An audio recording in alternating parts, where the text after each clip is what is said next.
ஒரு minimum guarantee வந்து அதுல இந்த படம் வந்து கண்டிப்பாக அந்த வரிசையில் சேரும். படம் நல்லா அருமையா இருக்கு. இந்த படத்துல ஜெயம் ரவி சார் 25 வயசு பையனாகவும் ஒரு 13-14 வயசு பொண்ணுக்கு அப்பாவும் நடிச்சிருக்காரு. எப்படி விஸ்வாசம் படத்துல அஜித் சார் வந்து ஒரு குழந்தைக்கு அப்பாவா எப்படி தத்ரூபமா நடிச்சிருப்பாரோ அதே மாதிரி பாசமலை இந்த படத்துலயும் உண்டு.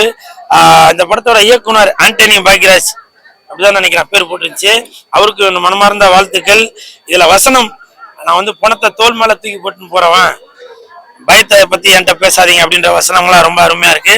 படத்தோட பேக்ரவுண்ட் மியூசிக் சாம் சிஎஸ் நினைக்கிறாங்க. ஒப்ப மௌன சாம் சிஎஸ் எங்கேயா இருக்கிற நீ, என்னப்பா மியூசிக்கு, தாரா தாரா தாரா தாரா தாரா தாரா தாரா தாரா தாரா தாரா அப்படின்னு போட்டு பயங்கரமா ஸ்கோர் பண்ணிருக்கீங்க. மெலோடியா போட்டிருக்க ஜி பிரகாஷ் அவருக்கும் என் மனமார்ந்த வாழ்த்துக்கள். மொத்தத்தில் இந்த ஹோல் டீமுக்கும் மனமார்ந்த வாழ்த்துக்கள். படத்தோட தயாரிப்பாளர் சுஜாதா விஜயகுமார்னு போட்டுருந்துச்சு. உண்மையிலே சொல்றேன், மனைவி அமைவதெல்லாம் இறைவன் கொடுத்த வரம், மாமியார் அமைவதெல்லாம் பல நாள் தவம். அப்படிதான் எனக்கும் இந்த மாதிரி ஒரு மாமியார் அமைச்சுன்னா ரொம்ப சந்தோஷப்படுவேன். படத்தோட தயாரிப்பாளர் சுஜாதா விஜயகுமார் அவர்கள், மேடம் நீங்க வந்து தன்னோட மருமகனுக்காக படம் எடுக்காம மக்களுக்கு நல்ல ஒரு என்டர்டைன்மெண்ட் கொடுக்கணும் அப்படின்ற ஒரு எண்ணத்துல இந்த படம் எடுத்திருக்கீங்கன்னு நினைக்கிறேன். சூப்பர், வாழ்த்துக்கள். அடுத்த ஜென்மத்துல எனக்கும் இதே மாதிரி ஒரு மாமியார் அமையணும்னு நினைக்கிறேன். படத்தோட கதாநாயகி 2 பேர் இருக்காங்க. ஒருத்தங்க கீர்த்தி சுரேஷ், அவங்க கதாநாயகியா தர மாட்டாங்க, ஒரு போலீஸ் அதிகாரியா தான் தெரிவாங்க. நல்லா 10 பொருத்தமா பக்காவா இருக்கு. நல்லா கஞ்சி போட்ட சட்டை மாதிரி வெறப்பா இருக்காங்க. அப்புறம் இன்னொரு ஹீரோயின் அனுப்பமா பரமேஸ்வரின்னு நினைக்கிறேன். அவங்க டஃப் அண்ட் டஃப், காது கேட்காம வாய் பேசாம நடிச்சிருக்காங்க. நல்லா சூப்பரா நடிச்சிருக்காங்க. எப்படி வடக்குப்பட்டி ராமசாமி படத்துல கூல் சுரேஷ் வந்து வாய் பேச முடியாம நடிச்சிருப்பாருல, கூல் சுரேஷ் கேள்விப்பட்டது இல்லையா, அவரு எப்படி அதுல நடிச்சிருப்பாரு அதே மாதிரி இந்த படத்துலயும் அந்த அனுப்பமா பரமேஸ்வர் அவங்களும் நல்லா சூப்பரா நடிச்சிருக்காங்க. தேட்டர் சுத்தி ஒரே பேனரா இருக்கு. அநேகமா ரசிகர் மன்ற தலைவர் ஷாம் ஜாக்குன்னு நினைக்கிறேன். அவருக்கும் என்ன மனமார்ந்த வாழ்த்துக்கள். மொத்தத்துல படத்தை பாருங்க, என்ஜாய் பண்ணுங்க. சரியா?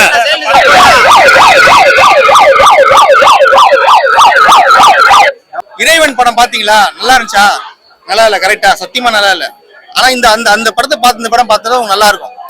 அதாவது உங்களை வந்து இல்ல அப்படிலாம் இல்லங்க, நீங்க கேப்பீங்களா முன்னாடி படத்தோட நீங்க கேட்ட கேள்வி சொல்லணும்ல. பாஸ் ஆகிறதுக்கு முன்னாடி ஒரு வாட்டி ஃபெயில் ஆயிட்டு வாடான்றான். சரி பேசு, அந்த மாதிரி மச்சான் உண்மையா ஒன்று பேசு. உண்மையதான் பேசுவேன், ஏன்னா நிறைய இடத்துல போய் பேச. இல்ல உண்மையா நல்லா இருக்கு. நான் முன்னாடியே சொல்லிடுறேன், உங்களுக்கு கீர்த்தி சுரேஷ் பிடிக்காது, அதனால சொல்லுவான். அது எனக்கு தெரியாது. இந்த படத்துல அவங்க நல்லா பண்ணிருக்காங்க. உண்மையா பேசுதா சொல்லிட்டு யார் சிரிக்கிறான்? இல்ல இல்ல, அப்ப அதுல இருந்தே தெரியல. கோவமா வச்சுக்கிறேன். கீர்த்தி சுரேஷ் நல்லா இருக்காங்களா? படம் நல்லா இருக்கா? கீர்த்தி சுரேஷ் ஏன் பாக்குறேன்? கீர்த்தி சுரேஷ் நல்லா இருக்கா? ரோலுக்கு நல்லா இருக்காங்களா? படம் நல்லா இருக்குப்பா, படம் நல்லா இருக்கு. ரோலுக்கு நல்லா இருக்காங்களா? படம் நல்லா இருக்கு. அவன் போய் சொல்றாங்க. படம் நல்லா இருக்குங்க, படம் சூப்பரா இருக்கு. அதாவது அப்பா பொண்ணு சென்டிமெண்ட் ஒர்க் அவுட் ஆயிருக்கு. ரொம்பலாம் போல, ஓரளவுக்கு நல்லா இருக்கு, நல்லா ஒர்க் அவுட். அவங்க வந்து குழந்தை நட்சத்திரமா பண்ணிருக்காங்கன்னு நினைக்கிறேன். கலைஞர் டிவில எல்லாம் பாத்துருக்காங்க, குழந்தையா நடிப்பாங்க. அவங்க அந்த கேரக்டர் சூப்பரா பண்ணிருக்காங்க. அந்த ஃபர்ஸ்ட் பெரிய பொண்ணா நடிச்சிருக்காங்க போல, நல்லா பண்ணிருக்காங்க. ஜெயம் ரவி வந்து காமெடியா 11th or 8th Jayam Ravi வந்து நல்லா பண்ணிருக்காரு. போன படத்துல நல்லா பண்ணிருக்காரு. அது போல இந்த படத்துல வந்து சமுத்திரக்கனி வேஸ்ட், ஏன் போட்டாங்கன்னு சொல்லிட்டு தெரியல. அது மொக்க கேரக்டர் தான், ஒரு வேஸ்ட். யோகி பாபு சூப்பரா பண்ணிருக்காரு. அவன் சொல்றது எல்லாமே வந்து டெலிட் பண்றீங்க. ரொம்ப பொய்யா சொல்லுங்க. உள்ளதான் நல்லா இல்ல, இங்க வந்து நல்லா உண்மையான ரிவ்யூ நீ போடும்போது உண்மையான ரிவ்யூ போட்டு. ஆமா, படம் வந்து ஆக்சுவலா பாத்தனா இவர் சொன்ன மாதிரி கீர்த்தி சுரேஷ் எனக்கு நார்மலாவே பிடிக்காது, உனக்கும் பிடிக்காதுதான் நினைக்கிறேன். ஓகே, ஏன் பிடிக்காதுன்னா இப்போ இந்த படத்தை உள்ள போய் பாருங்க. இப்ப இவர் தான் ஜெயம் ரவின்னு வச்சுக்கோங்க. கீர்த்தி சுரேஷ் வந்து ஒரு போலீஸ் அதிகாரி, இவர் தான் ஜெயம் ரவி.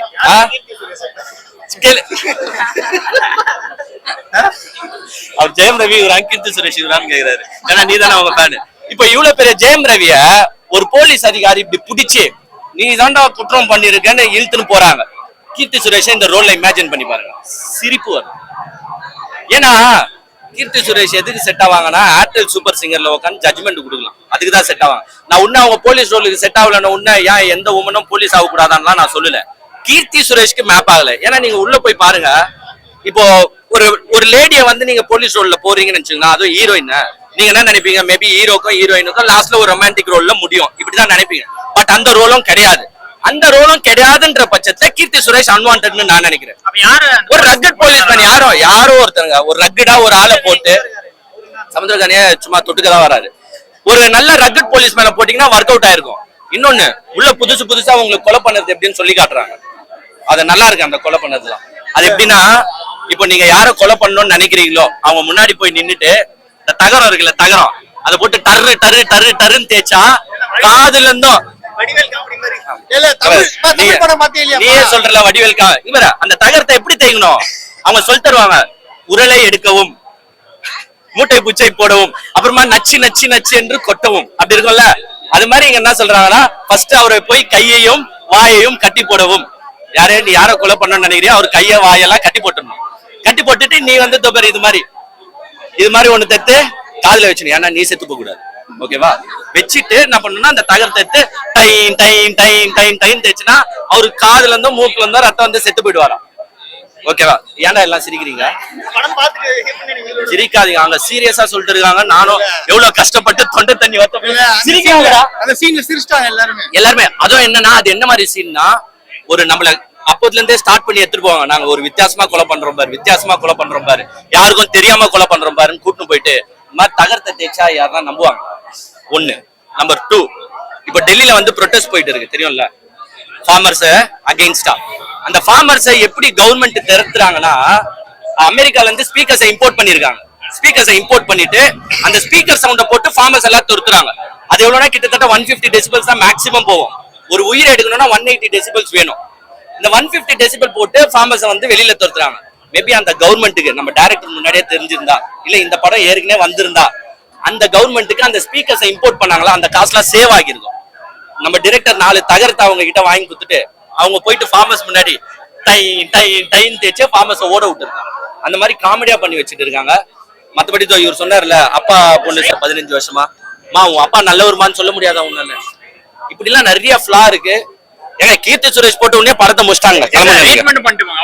ரேட் வந்து ஒரு 6.2 கொடுக்கலாம். படம் நல்லா இருந்துச்சு. ஹீரோயினி அவங்களும் நல்லா சூப்பரா பண்ணியிருந்தாங்க. அவங்க கேரக்டர் சாங்ஸ் நல்லா இருந்துச்சு. ஷாம் அவர் பேக்ரவுண்ட் ஸ்கோர் நல்லா, மியூசிக் பயங்கரமா இருந்துச்சு. யோகி பாபா ஒரு காமெடி தான் செம வேற லெவல்.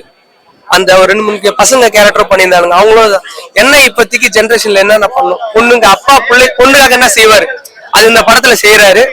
லைஃப் ரிவெஞ்ச் வைக்கிறாரு. ஜெயில இருக்காரு ஒரு 14 வருஷம், அது கடந்து வந்து என்ன செய்யறாருன்றதுதான்.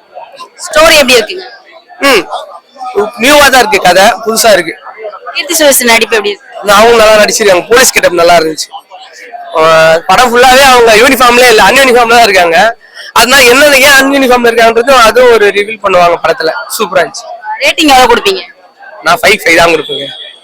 பக்கா எல்லாமே பக்கம் ஃபேமிலி படம் இது. காமெடி கூட யோகி பாபு இந்த வாட்டி நல்லா தான் பண்ணியிருந்தாரு. எல்லாரும் நல்லா தான். ஆமா ஆமா, அகிலன் இறைவி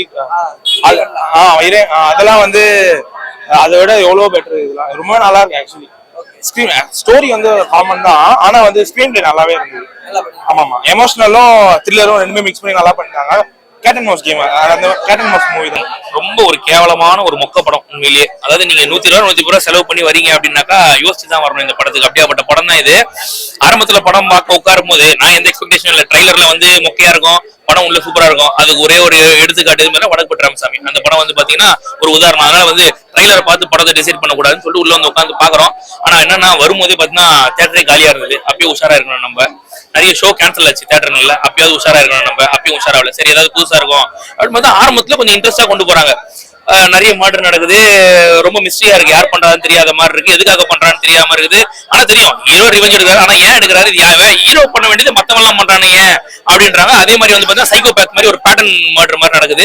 சரி ஏதோ புதுசா இருக்குது போல அப்படின்னும் போது செகண்ட் ஹாஃபுக்கு மேல பலாரும் சிறப்பாக அடிச்ச மாதிரி என்ன பண்ணிட்டாங்கன்னா ஒரு ரிவெஞ்ச் ஸ்டோரி கொண்டு வந்து காமிக்கிறாங்க. அப்பயே தெரிஞ்சு போச்சு. 1990 எல்லாம் வந்து பாத்தீங்கன்னாக்கா ஒரு ஹீரோ குடும்பத்துல ஒரு பிரச்சனை வரும், அந்த பிரச்சனையை பேஸ் பண்ணி ரிவெஞ்ச் எடுப்பாப்ல.